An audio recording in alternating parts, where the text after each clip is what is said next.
السلام علیکم ورحمۃ اللہ وبرکاتہ۔ الحمد لله رب العالمين والصلاة والسلام على سيد الأنبياء والمرسلين وعلى آله وأصحابه أجمعين، أما بعد، فأعوذ بالله من الشيطان الرجيم، بسم الله الرحمن الرحيم.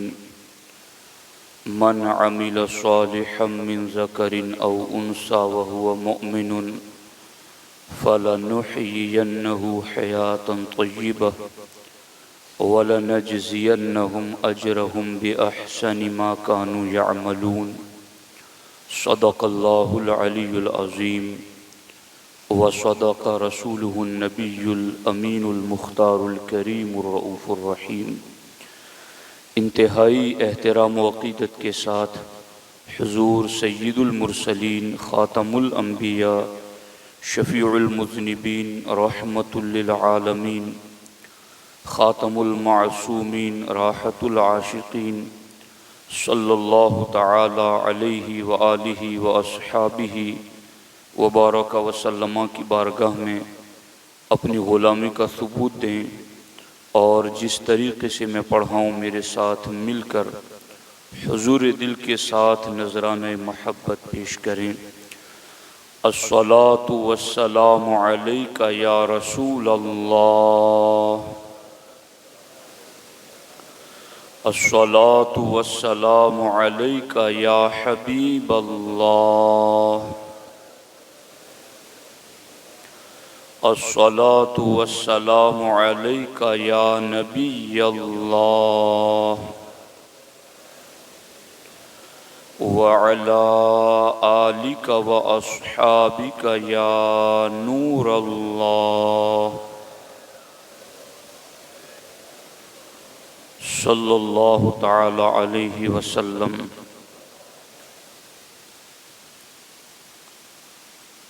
دوستان محترم، اللہ جل مجدہ الکریم نے قرآن مجید میں ارشاد فرمایا: من عمل صالحا من ذکر او انثی وہو مؤمن. اگر مومن مرد اور عورت عمل صالح کرے، فَلَنُحْيِيَنَّهُ حَيَاةً طَيِّبَةً، تو ضرور ہم اسے اچھی زندگی عطا کریں گے. وَلَنَجْزِيَنَّهُمْ أَجْرَهُمْ بِأَحْسَنِ مَا كَانُوا يَعْمَلُونَ، اور ضرور انہیں ان کا اجر دیں گے جو ان کے سب سے بہتر کام کے لائق ہوں.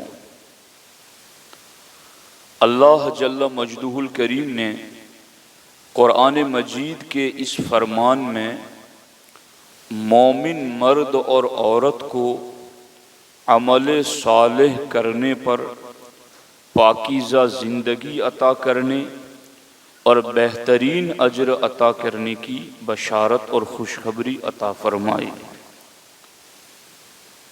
الحمدللہ ہم اہل سنت و جماعت ہیں، وہو مؤمن، ایمان والا ہونے کی شرط پوری رکھتے ہیں. اب ہمیں عمل صالح کی طرف توجہ دینی چاہیے. یہ عمل صالح کیا ہے؟ عمل صالح کسے کہتے ہیں؟ تو دو باتوں کی وجہ سے کوئی بھی کام عمل صالح بنتا ہے. آپ جو بھی اللہ رسول کے حکم پر عمل کریں، اگر اس میں آپ دو چیزوں کی پابندی کریں تو وہ عمل صالح بن جاتا ہے. وہ کون سی دو چیزیں ہیں؟ پہلی چیز ہے کہ وہ عمل آپ شریعت کے بتائے ہوئے طریقے کے مطابق کریں، اور دوسری چیز یہ کہ وہ عمل آپ اخلاص کے ساتھ کریں. اگر اللہ رسول کے حکم پر آپ نے عمل کرتے ہوئے ان دو چیزوں کی پابندی کر لی کہ میں نماز تو پڑھتا ہوں مگر کیا میں اپنی طبیعت کے مطابق پڑھتا ہوں یا شریعت کے مطابق پڑھتا ہوں؟ میں روزہ، حج، زکوٰۃ، صدقہ و خیرات، ذکر و اذکار، تلاوت قرآن، یہ سارے معاملات میں ان سارے احکامات الہیہ و احکامات رسالت پر عمل کرتا ہوں، تو کیا یہ عمل میں نے شریعت کے بتائے ہوئے طریقے کے مطابق کیا ہے؟ اگر شریعت کے بتائے ہوئے طریقے کے مطابق آپ نے کیا تو عمل کے عمل صالح ہونے کی پہلی شرط پوری ہو گئی۔ اب آپ دوسرا یہ دیکھیں کہ وہ عمل میں نے کس نیت سے کیا ہے۔ کہیں کسی کو دکھانا تو مقصود نہ تھا، کہیں کسی سے شہرت اور کسی سے واہواہی وصول کرنا تو اس کے پیچھے مقصد نہیں تھا۔ اگر ایسا کچھ نہیں ہے اور وہ عمل آپ نے جو شریعت کے بتائے ہوئے طریقے کے مطابق کیا، اگر وہ عمل آپ نے محض اللہ کی رضا کے لیے کیا ہے تو پھر مبارک ہے کہ یہ عمل عمل صالح بن چکا ہے۔ اور اس عمل صالح پر اللہ جل مجدہ الکریم نے فَلَنُحْيِيَنَّهُ حَيَاةً طَيِّبَةً، اللہ تعالیٰ فرماتا ہے ضرور بھی ضرور مومن اور مومنہ کے عمل صالح پر ہم اسے پاکیزہ زندگی عطا کریں گے۔ اب ہم میں مرد ہو یا عورت ہو، ہر کوئی زندگی کا سکھ اور چین دیکھنا چاہتا ہے، ہر کوئی خوشحال اور پرسکون زندگی چاہتا ہے، ہر کوئی یہ چاہتا ہے کہ میں مطمئن ہو کر اپنی زندگی گزاروں۔ تو اللہ تعالیٰ نے حکم دے دیا ایمان والے مردوں اور ایمان والی عورتوں کو کہ تم عمل صالح اختیار کرو، اور صرف یہی نہیں کہ پاکیزہ زندگی عطا کریں گے، وَلَنَجْزِيَنَّهُمْ، بلکہ ہم ان کے عمل کے شایان شان انہیں اجر و ثواب عطا کریں گے۔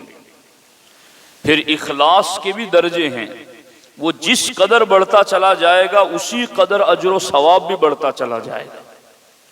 تو دوستان محترم، ہمیں عمل صالح کی طرف توجہ دینی چاہیے، اور میں بارہا اس بات کو بھی آپ کے سامنے رکھ چکا ہوں کہ جس شعبے اور جس ڈپارٹمنٹ سے ہم جڑے ہوئے ہیں، کوئی دکاندار ہے، کوئی کاشتکار کھیتی باڑی کرنے والا ہے، کوئی معلم اور ٹیچر ہیں، کوئی کیا ہے تو کوئی کیا ہے، کوئی کس شعبے میں جڑا ہے، کوئی کس شعبے میں جڑا ہے، ہر ایک پر خود یہ فرض ہے کہ جس شعبے سے جڑا ہے اس کا علم دین حاصل کریں۔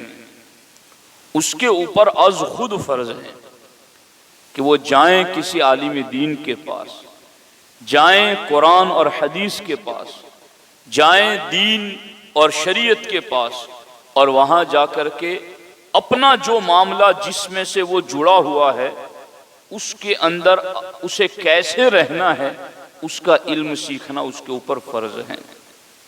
اب جب وہ علم سیکھ لے گا تو پہلی شرط پوری ہو جائے گی کہ عمل کرے گا تو شریعت کے مطابق کرے گا، اور جب وہ شریعت کے مطابق کرے گا تو پھر علم سیکھے گا تو علم اسے اخلاص بھی سکھائے گا کہ جب میں اپنا وقت دے رہا ہوں اور میں اپنا سرمایہ دے رہا ہوں، اور جب میں اپنی طرف سے یہ قربانیاں دے رہا ہوں، تو علم اسے یہ بھی سکھائے گا کہ جب یہ قربانیاں تو دے رہا ہے تو اب کوشش کر کے یہ رائے گا نہ جائے، یہ برباد نہ جائے۔ تو پھر یہی علم دین اس کے عمل کو شریعت کے سانچے میں بھی ڈھالے گا، اور یہی علم دین اس عمل میں اخلاص کا نور بھی پیدا کرے گا۔ تو پھر وہ عمل عمل صالح بنے گا، زندگی بھی پاکیزہ ہوگی، آخرت میں بھی بہتر اجر ملے گا۔ اس لیے عمل صالح کی ہمیں کوشش کرنی چاہیے۔ اب یہ عمل صالح، اس پر میں آج مطالعہ کر رہا تھا تو کئی احادیث اس وقت میری نگاہ کے سامنے ہیں کہ جب یہ عمل صالح بندہ کرتا ہے تو اس کا فائدہ دنیا اور آخرت دونوں جہان میں اللہ عطا فرماتا ہے. اور اس کی میں چند مثالیں آپ کے سامنے رکھتا ہوں. اور جو اہل ایمان اخلاص کے ساتھ شریعت کے بتائے ہوئے طریقے کے مطابق عمل صالح کرتے ہیں وہ اس کا فیض دنیا میں بھی محسوس کرتے ہیں، وہ اس کا نور اور اس کی روحانیت جیتے جی بھی محسوس کرتے ہیں. اگر ہمیں محسوس نہیں ہو رہی ہیں تو ہمیں اپنے عمل کو ان دونوں اینگلوں سے چیک کرنے کی سخت ضرورت ہے کہ کیا ہمارا عمل شریعت کے بتائے ہوئے طریقے کے مطابق ہے یا نہیں، اور اگر ہے تو پھر اخلاص ہے یا نہیں. اس کی طرف ہماری توجہ ہونی چاہیے. اب اس سلسلے میں اللہ کے رسول حضور سید المرسلین صلی اللہ علیہ وآلہ وسلم نے ارشاد فرمایا کہ ہر انسان کے 3 قسم کے دوست ہوتے ہیں. ایک دوست وہ ہیں جو کہتا ہے کہ جو تو نے خرچ کر دیا وہ تیرا ہے اور جو تو نے اپنے لیے جمع رکھا وہ تیرا نہیں ہے. ہمارے آقا فرماتے یہ دوست جس کی یہ بولی ہے یہ اس کا وہ دوست ہے جس کو مال کہتے ہیں. یہ وہ دوست ہیں جو انسان کو کہتا ہے کہ جو تو نے خرچ کر دیا وہ تیرے لیے اور جو تو نے اپنے لیے جمع رکھا ہے وہ تیرا نہیں ہے. یہ اس کا ایک دوست ہے. دوسرا وہ ہے جو کہتا ہے میں ہر وقت تیرے ساتھ ہوں لیکن جب تو اپنے مالک کے در پر آئے گا تو میں تجھے چھوڑ کر واپس آ جاؤں گا، وہ اس وقت میں تیرے ساتھ نہیں رہوں گا. ہمارے آقا علیہ السلام فرماتے ہیں یہ دوست انسان کا اس کے گھر والے ہیں کہ جب اس کا اللہ کی بارگاہ میں موت کے بعد ملاقات کا وقت ہوگا تو یہ گھر والے جو دوست ہیں وہ وہاں سے واپس آ جائیں گے اور وہ کہیں گے کہ جیتے جی تو میں تیرے ساتھ ہوں مگر مرنے کے بعد جب تو مالک کی بارگاہ میں پہنچے گا تو ہم وہاں نہیں آئیں گے. ہمارے آقا علیہ السلام فرماتے تیسرا دوست وہ ہیں جو کہتا ہے میں ہر وقت تیرے ساتھ ہوں، تو اس جہان میں رہے یا اس جہان میں رہے. ہمارے آقا فرماتے یہ مومن کا عمل صالح ہیں، یہ اس کا نیک عمل ہے جو یہ کہتا ہے کہ میں کسی گھڑی کسی لمحہ تیرا ساتھ نہیں چھوڑوں گا، میں ہر گھڑی تیرے ساتھ رہوں گا. اب سرکار نے جو جملے فرمائے نا وہ ہم جیسوں کی طرف ہی اشارہ ہے. سرکار فرماتا ہے مگر یہ تیسرا دوست جو یہ کہتا نا کہ میں ہر وقت تیرے ساتھ ہوں، جہاں جائے گا ساتھ رہوں گا، اس جہان میں بھی اس جہان میں بھی. سرکار فرماتے لیکن انسان کہتا ہے کہ میں تو تجھے سب سے حقیر سمجھتا ہوں، یعنی میرے نزدیک تو تیری کوئی اتنی اہمیت نہیں ہے. یعنی اس انسان کے نزدیک اہمیت اس مال کی ہے جو یہ کہتا ہے کہ جو تو نے جمع کر رکھا ہے میں تیرا نہیں ہوں. یہ انسان اس کو تو وقت دیتا ہے، اس کے لیے دوڑ دھوپ بھی کرتا ہے، اس کے لیے خون پسینہ بھی بہاتا ہے اور انسان اس کے لیے بھی کیا کچھ نہیں کرتا جو اس کے اہل و عیال اور رشتہ دار ہیں. حالانکہ وہ یہ کہتے ہیں کہ جب تک تو جی رہا ہے ہم ساتھ ہیں اور مالک کی بارگاہ میں جائے گا تب ہم تیرے ساتھ نہیں آئیں گے. سرکار فرماتے یہ دونوں دوستوں کی بولیاں سنتے ہوئے بھی تو انہی کو زیادہ وقت دے رہا ہے، انہی کے ساتھ سارا تیری شفقتوں کا معاملہ ہے. لیکن جو دوست یہ کہہ رہا ہے کہ میں اس جہان میں بھی ساتھ اس جہان میں بھی ساتھ کسی گھڑی ساتھ نہیں چھوڑوں گا، اللہ کے رسول علیہ السلام فرماتے انسان اسی دوست کو سب سے زیادہ حقیر اور کمتر سمجھتا ہے. تو یہ ہم دیکھ رہے ہیں. تو اس لیے دوستان محترم ہم مسلمان ہیں، ہم اللہ رسول پر ایمان رکھنے والے، ہم قیامت کے بعد جنت و جہنم کا عقیدہ رکھتے ہیں، ہم مرنے کے بعد حساب کتاب کا عقیدہ رکھتے ہیں. ہمارے لیے یہ ساری چیزیں ہمارے آقا علیہ السلام نے بتا دی ہیں کہ وہ اور لوگ ہیں جن کے پاس ایمان نہیں ہے تو وہ دونوں دوست ہی کو دوست سمجھتے ہیں، مال اور اہل و عیال کو، لیکن میرے غلاموں تمہارا ایمان قیامت کے بعد جنت و نار پر بھی ہے، حساب و کتاب پر بھی ہے، تمہارا تو سارا ایمان ہے اللہ رسول کے فیصلوں پر، تو تمہیں اس دوست کو حقیر نہیں سمجھنا چاہیے جو دوست تمہیں ہر گھڑی کام آنے والا ہے۔ اب اس سلسلے میں ایک حدیث پاک اور بھی میں آپ کو کے سامنے رکھتا ہوں، اور اس کے بعد وقت رہا تو پھر میں آپ کے سامنے دنیاوی اعتبار سے بھی ایک مثال پیش کروں گا۔ اللہ اکبر۔ حضرت کعب احبار رضی اللہ تعالی عنہ فرماتے ہیں کہ جب نیک بندے کو یعنی صالح مسلمان کو جب قبر میں رکھا جاتا ہے تو اس کے اعمال صالحہ قبر میں آ کر کے اسے گھیر لیتے ہیں، نماز، روزہ، حج، جہاد، صدقہ، صالح انسان کے اعمال صالحہ۔ میں بتا چکا عمل صالح کب بنتا ہے، تو اعمال صالحہ جب وہ قبر میں پہنچتا ہے تو اس کو گھیر لیتے ہیں چاروں طرف سے، عذاب کے فرشتے اس کو پاؤں کی طرف سے آتے ہیں عذاب دینے کے لیے، تو نماز آگے بڑھتی ہے قبر میں اور اس سے کہتے ہیں پیچھے ہٹ جاؤ، تمہارے لیے اس مومن صالح کو عذاب دینے کا اس طرف سے کوئی راستہ نہیں ہے، تم اس کو اس طرف سے راستہ نہیں دے سکتی۔ عذاب کے فرشتے پوچھتے ہیں ایسا کیوں ہے؟ کہا تمہیں پتہ نہیں میں نماز ہوں، یہ اللہ کی کبریائی بیان کرنے کے لیے انہی پاؤں پر کھڑا رہ کر کے عبادت کرتا تھا، میں نماز ہوں، میں عذاب نہیں دینے دوں گی تجھے۔ عذاب کے فرشتے پاؤں کی طرف سے ہٹ جاتے ہیں، پھر وہ سر کی طرف سے فرشتے آتے ہیں، تو روزہ آگے بڑھتا ہے اور روزہ کہتا ہے کہ تم اس کو سر کی طرف سے آج عذاب دے نہیں سکتی، تمہارے لیے سر کی طرف سے عذاب دینے کا کوئی راستہ نہیں۔ فرشتے پوچھتے ہیں آخر ایسا کیوں ہے؟ وہ جواب دیتا ہے روزہ، دنیا کی زندگی میں اس نے اللہ کی رضا کے لیے پورا دن بھوکا پیاسا رہ کر کے روزہ رکھا تھا، آج میں روزہ اس کو سر کی طرف سے عذاب سے بچانے کے لیے آیا ہوں۔ آپ غور فرمائیں، یہ عمل صالح کی طاقت ہے۔ جہاں ہمارا مال تجوریوں میں بینکوں میں رہ جائے گا، وہاں نیک عمل ہمارے لیے چھٹکارے کا سبب بننے والا ہے۔ توجہ کرو اس کی طرف، کچھ کام خفیہ کرو، کچھ جہاں بھی رہو کچھ اللہ کا ذکر کرو۔ نمازیں تو یہ تو فرض ہے ہم پر، وہ تو پڑھنی ہی پڑھنی۔ زکوٰۃ اگر اللہ نے اتنا دے دیا ہے، دے دے کے نعمتیں دے کے صاحب نصاب بنا دیا، تو اب زکوٰۃ تو دینا ہی ہے، وہ تو اسی کا دیا ہوا ہے۔